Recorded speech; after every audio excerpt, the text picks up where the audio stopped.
Sebelum pinjam uang di aplikasi Indosatu, ada baiknya teman-teman nonton video ini sampai dengan selesai terlebih dahulu ya. Dan karena di video kali ini kita akan review tentang aplikasi ini secara lengkap, apakah worth it atau tidak untuk mengajukan pinjaman online di Indosatu, apakah aplikasi ini menipu atau tidak teman-teman semuanya, dan kita akan bahas mengenai legalitasnya juga dan keamanan aplikasi ini. Nah, teman-teman nonton video ini sampai dengan selesai karena untuk review di video kali ini itu kita akan review secara jujur, secara lengkap. Tidak ada yang kita sembunyikan. Kalau saya bilang tidak worth it atau ada yang tidak saya sukai di aplikasi ini, saya tidak akan menyarankan aplikasi ini kepada teman-teman semuanya. Nah, oke, jadi kita langsung saja bahas aplikasi ini. Namun sebelum itu, di sini saya menyarankan teman-teman untuk subscribe channel HSM Vintage ini untuk mendapatkan informasi pinjaman online, keuangan, dan juga investasi, teman-teman. Nah, jadi kita bahas mengenai legalitas aplikasi ini terlebih dahulu ya. Untuk aplikasi Indosatu sebenarnya ini adalah aplikasi pinjaman online yang sudah resmi OJK ya. Teman-teman tidak perlu takut lah ya untuk pinjam di sini karena sudah dilindungi oleh OJK mengenai data pribadi kita ya.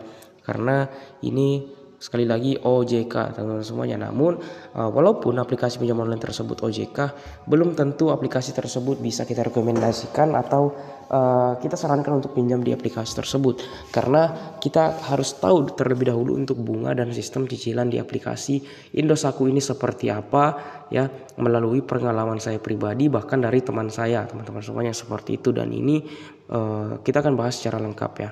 Dan untuk pengajuan pinjaman di sini itu sangat mudah ya. Tidak ada mengisi data lain yang hanya membutuhkan KTP, pengisian informasi pekerjaan, pengisian informasi lain-lain seperti alamat, isilah sesuai dengan KTP ya. Kemudian 2 kontak darurat, dan teman-teman bisa mengisi rekening pencairan, dan aplikasi ini tidak bisa dicairkan ke Dana teman-teman semuanya seperti itu ya. Nah, di sini kita bisa lihat untuk informasi TKB atau tingkat keberhasilan bayar teman-teman semuanya. Di sini kita bisa lihat ya untuk penjelasannya di sini ya. Nah, jadi secara singkatnya untuk TKB di sini itu adalah tingkat keberhasilan bayar nasabah yang pinjam di aplikasi ini. Contoh TKB 90.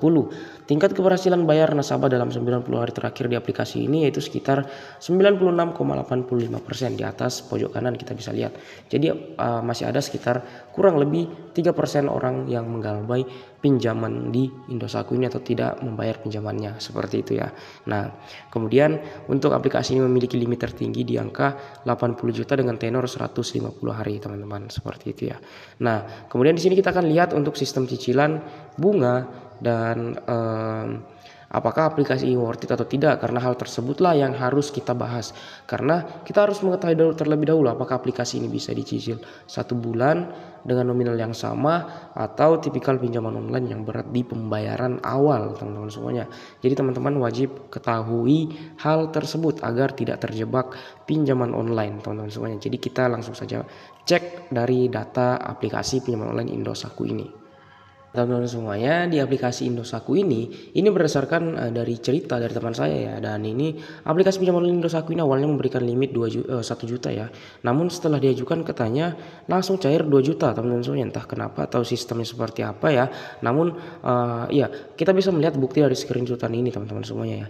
Dan ini dengan nominal pinjaman yaitu sekitar 2 juta rupiah teman-teman semuanya. Dan ternyata total pengembaliannya itu di angka 2.940.600. Wow, ini sangat tinggi dengan tenor 150 hari ya. Seperti itu.